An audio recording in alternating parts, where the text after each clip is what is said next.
दोनों बहनों में बड़ी नेहा एक मध्य वर्गीय परिवार से ताल्लुक रखती थी। माँ के संसदीय से मासूम नेहा अपने पिता के साथ रहती थी। घर की बड़ी बेटी होने के बावजूद उसका बचपन नहीं गया था, बल्कि उसकी छोटी बहन ही कुछ अधिक शांत, समय गंभीर और बुजुर्ग बनी बैठी रहती। नेहा के पिता एक प्रगतिशील व्यक्तित्व के स्वामी थे, जो नेहा के हरकतों पर यदाकदा उसे स्नेह भरी फटकार लगा देते थे। पर नेहा भी कहाँ किसी से कम थी। सारी डांट फटकार कर लेखा जोखा तैयार रखती थी और फिर मौका मिलते ही सभी व्यवस्था के लिए उपदेश दे डालते। तो फिर पिता की राजनीति के प्रति दीवानगी को देखकर विरोधी हो जाती। राजनीति के नाम से नेहा को इतनी चिढ़ थी कि वह अपनी सारी नजाकत, खूबसूरती, मासूमियत और शब्दों की मर्यादा को ताक कर रखकर इतनी ढीठ बन जाती कि उसका सारा विद्रोह, सारी झुलझुलाहट, मिजाज का सारा तीखापन बाहर आ जाता था।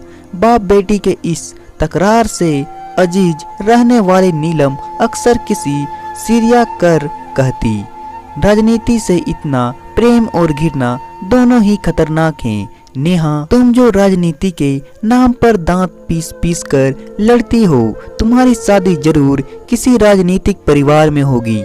इतना सुनने के साथ नेहा नीलम पर भड़क जाती है और पिता पुत्री का समझौता हो जाता है। पर कहते हैं न कि किसी वाणी में माँ सरस्वती का वास होता है।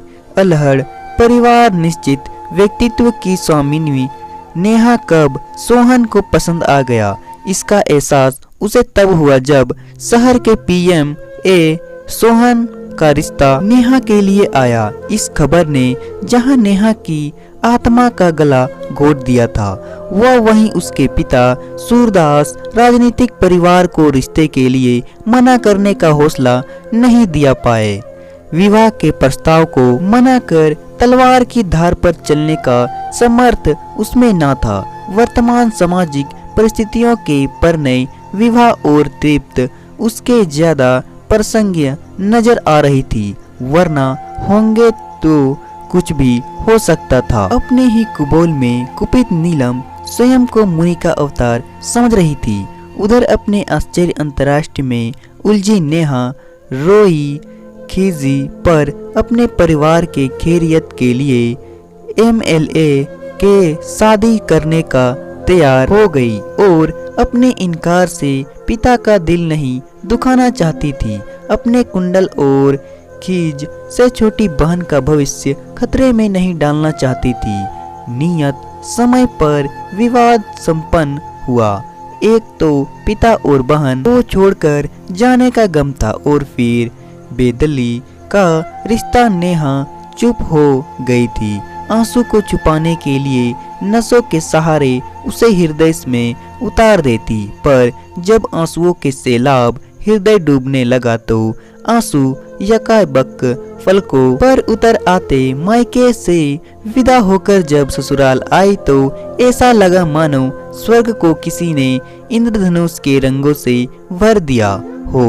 पर जब वैभव और ऐश्वर्या के बदलों में समझाकर वह सोहन को देखते तो उसे लगता कि किस्मत ने उसे किसी पाप का दंड दिया है। सोहन बाबू गंभीर और फिलासफर किस्म के इंसान थे। सुंदरसन पुरुष का अभाव मंडल उसके यश का कारण था। काम और समाज सेवा की तमाम मसरूमियत के बीच कहीं को प्रेम हृदय तो अवश्य था, जिसमें नेहा के जिंदा दिल व्यक्तित्व ने अपना घर बना लिया था। नेहा के विवाह के बाद वह अपनी भावना प्रणय के कल्याणों को व्यक्त कर देना चाहता था, पर नेहा के मौन को देखकर डर जाता। जब भी स्नेह भरी संपर्क की चेष्टा करता तब नेहा के मौन तलक्की के सहसा कटुता और व्यंग के उपलब्ध उठता। पहले पहले तो उसे लगा मानो नए परिवेश की आत्मसात नहीं कर पाने की वजह से नेहा इस प्रकार का रवैया अपना रही थी, परंतु शीघ्र ही सोहन को नेहा के हृदय में उग्र जहरीले कांटों का अभाव हो गया। जुबान की तलख्खी चुभन फिर कमजोर हो जाती है, पर नेहा का निर्मम अपेक्षा सोहन को कटुकता के जहर से अभिव्यक्त कर रही थी। दो लोग एक साथ जीवन की एक ही समस्या के अंतरावृत्तियों के उलझे हुए थे। मन में एक ठहराव आ गया था और वक्त ठहरने का नाम ही नहीं ले रहा था। नेहा के हृदय ने मन से विद्रोह करना शुरू कर दिया था। अब वह जब भी सोहन को देखती तो उसे वह सुकुमार और पवित्र लगता। नफरत पर भावुकता हावी होने लगी। हृदय और मन सोहन का अलग अलग मूल्यांकन करता। हृदय को सोहन देवदूत लगता तो दिमाग को पथभ्रष्ट देवदूत, जिसे खरीदने के गुनहगारों की सारी फौज खड़ी हो।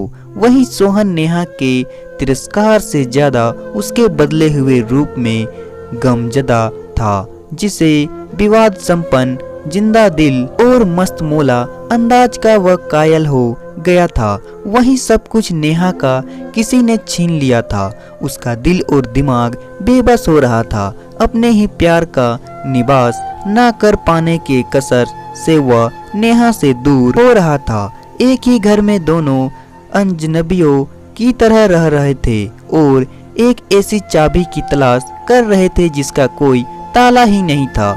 नेहा की भावनाएं, उसका हृदय, उसकी आत्मा, उसके प्राण हर माना लेना चाहते थे, लेकिन उसका मन अब भी अपनी बात पर अड़ा हुआ था।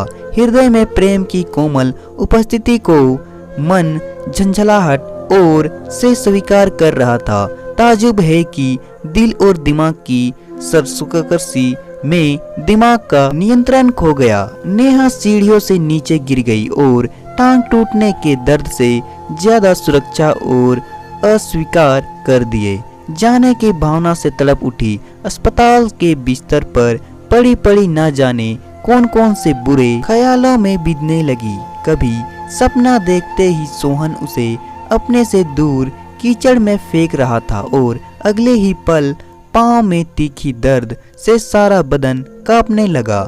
सभी आ रहे थे और जल्दी ठीक होने का ढंढास लेकर चले जा रहे थे। फिर नीलम का भी आना हुआ और आने के साथ बोली, अरे जीजाजी से सेवा ही करवाना था तो झूठ का बीमार हो जाती। टांगों को चुड़ाने करने की क्या जरूरत थी? वैसे भी इतनी हड्डी कट्टी तो तुम्हें उठाना बैठना कितना मुश्किल होगा बेचारे के लिए। अच्छा, सच में किसी को मेरी भी इतनी चिंता है? सोहन बोला। हादसे के बाद सोहन ने नेहा को पल भर भी अकेला नहीं छोड़ा। उसकी हर छोटी बड़ी जरूरत को पूरा करने के क्रम में जो विश्वास और प्रेम की अभिव्यक्ति सोहन ने की, उसे शब्दों में जाने की जरूरत नहीं थी। सोहन ने मौन अभिव्यक्ति ने नेहा के मस्तिष्क की मूर्छा को समाप्त कर दिया था और जिस दिन नेहा का अस्पताल से डिस्चार्ज होने का दिन आया तो सोहन नेहा के लिए गुलाब के फूलों के गुलदस्ता लेकर आया। होठों में मुस्कुराहट और आंखों में शरारत को छुपाते हुए एक गुलाब निकालकर सोहन को देकर हैप्पी वैलेंटाइन डे, और सोहन हंस पड़ा और मुस्कुरा रहे थे। चेहरे की आभा देखकर लग रहा था जैसे हवाओं में, फिजाओं में, बसंत में मौसमी फूलों की खूबसूरती और गंध बजाय मोहब्बत के फूल खिले हों और उसकी गंध से दोनों का तन मन पिघल रहा था। तो दोस्तों, कहानी पसंद आए तो वीडियो को लाइक करें और साथ ही साथ चैनल को सब्सक्राइब भी कर दे।